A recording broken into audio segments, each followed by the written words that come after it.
Why did you throw your life away for this hole? Something is wrong with this scene.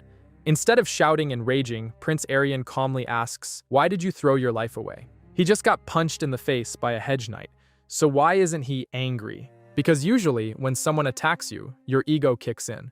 You think, how dare you do this to me? But there's no me in Aryan's reaction. He is more confused than angry. Why would a Hedge Knight strike him and accept the consequences? Because Aryan doesn't see a man hitting a prince. He sees a mortal striking a god, and gods don't get angry. They punish. He thinks he's a dragon in human form. That's why he was so wroth at the puppet show. That's exactly what this is about. Aerion genuinely believes he is a dragon, and I don't mean in some metaphorical sense. He literally thinks he is something above human, something sacred.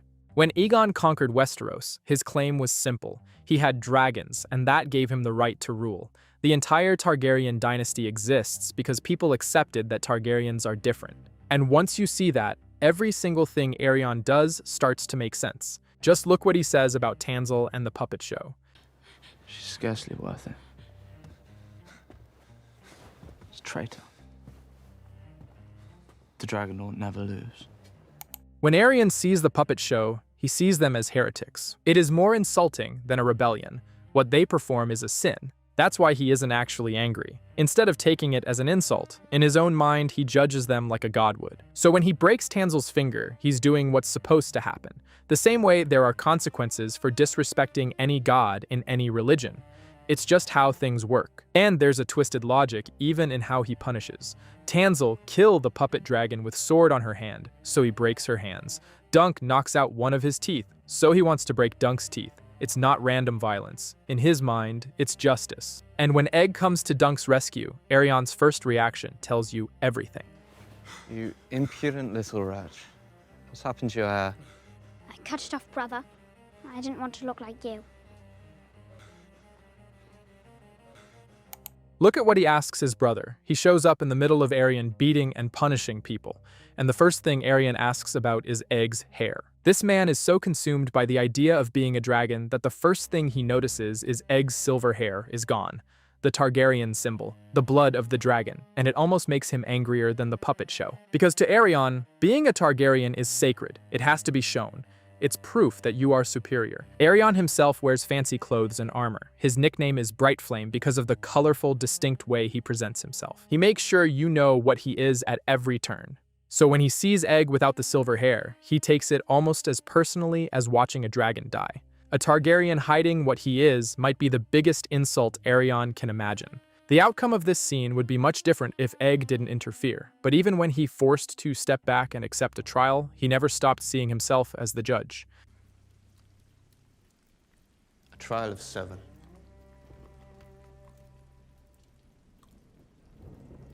That is my rank, I do believe. What the fuck is a trial of 7? There's a life or death situation here. But look at Aerion. He's cracking nuts like he's sitting in some boring meeting. He's so detached from reality, he doesn't even understand what this could mean for him. But at the same time, he's not stupid. He demands trial by 7. And there are 2 things to take from that. First, he uses his superiority to shift the odds. Dunk might be a Hedge Knight, but he's big, he's strong, and in the books, he's described as fast for his size. Aerion understands that. He's never seen Dunk fight, and he's not going to take that chance. So he asks for a trial by 7, because he can easily find 7 great knights to fight for him while Dunk doesn't know anybody. But the second thing is bigger. The last trial by 7 happened almost 200 years ago. Aerion has a hunger for glory. He wants to be remembered. He's far down the line of succession, and he has almost no chance of inheriting anything. So he takes this moment and turns it into something historic, something that will be talked about long after he's gone. Even the way he fights for justice has to be legendary. And even during this whole scene, the way he carries himself tells you everything about how he sees the people around him. No.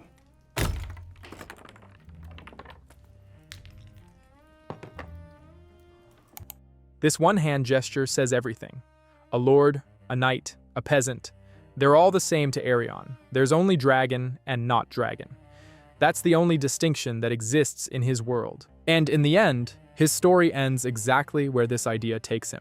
Aryan's death happens further down in the novels, and we probably won't get to see it in the show. But we already know how it ends.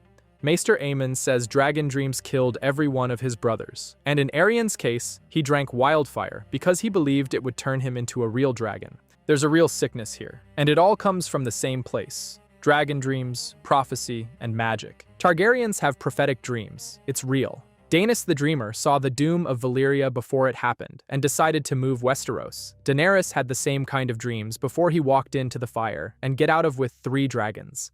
Dragon dreams are part of what it means to be a Targaryen. So imagine you're young Aryan. You have the silver hair, you have the blood of old Valyria.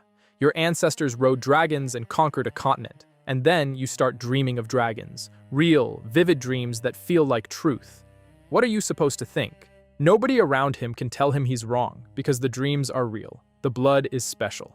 There's a cold logic to his madness. You can follow every step and each one makes sense on its own. The ending is horrifying, but the path there is almost reasonable. Think about Daenerys. She was seeing things when she looked at the dragon eggs, and when she walked into that fire, everybody thought she was crazy. Her own people didn't believe her, but she walked out with 3 dragons. What if she didn't? Then history would write her off as another crazy Targaryen who killed herself because of her dreams. Now flip it. What if Aerion was the same? He had a dragon egg too, gold and silver one. What if he saw the same things Daenerys saw? And more importantly, what if Aerion actually turned into a real dragon when he drank that wildfire? Then history would speak of him as a miracle, a prophet. Everything he believed would have been proven true. That's the only difference between a hero and a cruel prince, the outcome. Daenerys called herself a dragon too. So after that, who can really say Dany was right, but Aerion was wrong? Maybe Dany didn't see herself as a god the way Aerion did, but she talked about the throne being her birthright, about being a queen. And yes, Aerion is much more cruel than Daenerys, but they shared the same core belief about what it means to be a Targaryen, about what it means to be a dragon. But in the end, Aerion was cruel and vain, and had a problematic logic and family. There is no denying it. He didn't fit to rule or be a prince. But when we try to understand why he thinks the way he thinks, it actually shows that even though he is a villain, there are well-written reasons. His cruelty isn't random. His madness isn't cheap. Every single thing he does comes from a place that, in his world, almost makes sense. And that's what makes him terrifying. Because the scariest villains aren't the ones who are evil for no reason. They're the ones who can explain exactly why they're right. Even the actor who plays him, Finn Bennett, said it best. Monsters aren't born, they're made. And Aryan was made by a family that lost their dragons, but never stopped believing they were ones. All they had left was a name and a dream. And for Aryan, that was enough. If you made it this far, thanks for watching. Your comments and likes are big motivation. See you next time.